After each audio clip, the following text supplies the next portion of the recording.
వ్యాపారాలు తగ్గిపోయినాయి. ఒకటి కొంత ఆన్లైన్ వ్యాపారం, రెండోది వచ్చేసరికి పెద్ద పెద్ద మాల్స్ మార్ట్ పెట్టేసేసి చాలా ఇబ్బంది అయిపోతుందండి. చిరు చిరు వ్యాపారస్తులు కూడా దెబ్బతింటున్నారు. అంటే ఇప్పుడు Colgate company, Pond's company, Wipro company, Hindustan Lever companies ఇవేవైతే ఉన్నాయో ఆ ప్రొడక్ట్స్ మాల్స్ వాళ్ళు ప్రారంభంలో పెట్టి అది అందరికి అలవాటు చేసి క్రమక్రమేణా ఏం చేస్తున్నారంటే వాళ్ళ సొంత ప్రొడక్ట్స్ తయారు చేసి పెడుతున్నారు. ఇప్పుడు వాళ్ళు అంటే వాళ్ళ ప్రోడక్ట్ని అలవాటు చేస్తున్నారు. అంటే కొంతకాలానికి ఆ ప్రోడక్ట్స్ కూడా ఆగిపోతాయి. ఎప్పుడైతే ఈ పెద్ద పెద్ద విప్రో వాళ్ళు, హిందుస్థాన్ వాళ్ళు, వీళ్ళందరూ బ్రిటానియా వాళ్ళు, క్యాడ్బరీస్ వాళ్ళు వాళ్ళకి సపోర్ట్ చేస్తే మన చిన్న చిన్న వ్యాపారస్తులు మన వాళ్ళకి చేయకపోతే రేపు మనం కూడా కొంటాం మానేయటం అవుతుంది. కాబట్టి వాళ్ళకి ఎంతైతే రాయితీ ఇస్తున్నారో, ఎంతైతే డిస్కౌంట్ ఇస్తున్నారో మనకి అలానే ఇవ్వాలి. మాల్ వాళ్ళు డొనేషన్స్ ఇస్తారా? ఇవ్వరు. అవునా? క్యారీ బ్యాగ్ కూడా డబ్బులు తీసుకుంటారు. మన చిల్లర కొట్టే శెట్టి గారిని అడిగితే ఇస్తారు. వినాయకుడిని పెట్టా అంటే డబ్బులు ఇస్తారు. అన్నదానం చేస్తుంటే ఇస్తారు చందా. అవునా? అవునా కాదా?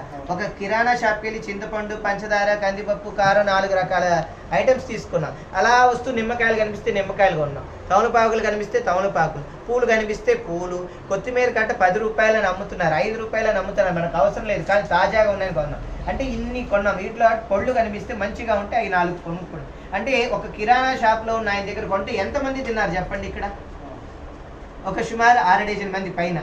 ఒక పినీస్ కావాలన్నప్పుడు పినీస్కి వెళ్తే అక్కడికి వెళ్తే ఒక పినీస్ ఉమలుతాడు, ఏదో ఒకటి బొట్టు బిల్లడి తాడు, వాళ్ళు కుంకుమడి ఏదో తిలకం అంటే తిలకం కొనుక్కొస్తారు. ఎన్ని షాపు వాళ్ళు బాగుపడుతున్నారండి?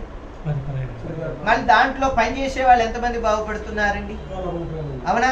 ఈ షాపుల వాళ్ళు ఎవరైనా మనకు కష్టం వచ్చినా, వాళ్ళకి కష్టం వచ్చినా సహాయం చేస్తారు, అరువిస్తారు, అప్పిస్తారు. అవునా? మళ్ళీ పళ్ళు ఇక్కడ మీరు డజన్ కొన్నాక ఇంకోటి ఇమ్మంటే ఇస్తారు. పూలు ఇలా కొలిసినాక ఇంకో అంత జానెడు ఇస్తారు, విడి పూలు ఇస్తారు. కూరగాయల షాపులో కొన్నాక వంకాయలు కిలో మీద 2 ఇమ్మన్నా ఇస్తారు. అన్ని కొన్నాక పచ్చిమిరపకాయలు వేస్తారు, కరివేపాకు రబ్బేస్తారు. మాల్ వాళ్ళు ఇస్తారా? ఎందుకు అటు వెళ్తున్నారు? ఎప్పుడు కూరగాయల మార్కెట్లో తాజాగా ఉంటాయి కూరగాయలు. అవునా? అవి ఎప్పటి నుంచో ఉంటాయి, తెలియదు. అక్కడ 20 గ్రాములు కాదు, 1 గ్రామ్ వేసినా డబ్బు కట్టేయాలి. ఇక్కడ 20 కాదు, 10 గ్రాములు, 20 గ్రాములు, 50 గ్రాములు ఎక్స్ట్రా ఉన్నా కూడా తీసుకెళ్ళండి సేటు గారు, ఎప్పుడు వచ్చేవాళ్ళు కానివ్వండి మీదేమిటి. వాళ్ళు కూడా అనిపిస్తారే మనకి. అవునా? ఈ మధ్యలో దాహంగా ఉంటే అంత మజ్జిగో ఏదో సోడానో ఏదో సుగంధో తాగుతారు. వాళ్ళు బతుకుతున్నారుగా. అవునా? చెప్పండి, ఎంతమంది బతుకుతున్నారు? మిఠాయి కొట్టు కనిపిస్తే మిఠాయి కొంటాం. వాళ్ళు బతుకుతున్నారా లేదా చెప్పండి? అంటే 2 సంచులతో వచ్చి మార్కెట్లో మనం అన్నీ తిరిగి వెళ్తే వాళ్ళందరూ మాల్కి వెళ్తే అన్నీ వచ్చేస్తున్నాయి అనుకుంటున్నాం తప్పితే వీళ్ళందరినీ ఈరోజు మనం ఇబ్బంది పెడుతున్నాను గ్రహించట్లేదు. దయచేసి అందరూ ఒకటే అర్థం చేసుకోవాల్సింది ఏంటంటే, మీరు మాల్కి వెళ్ళండి, నేను వెళ్ళొద్దనట్లా. మన వాళ్ళందరూ రేపు ఇక్కడి నుంచి వెళ్ళిపోతే పరిస్థితి ఏంటి? ఇప్పుడు మీరే ఇంటి యజమానండి, మీకు 4 షాపులు ఉన్నాయండి, మీ కొడుకులకి ఆస్తులు పనిచేసారు, అయిపోయిందండి. ఆ 4 షాపుల మీద వచ్చే అద్దె బాడుగా తింటున్నారు మీరు. ఈ షాపులు వాళ్ళు ఖాళీ చేస్తే రేపు మీరు ఏం తింటారు చెప్పండి? అవునా?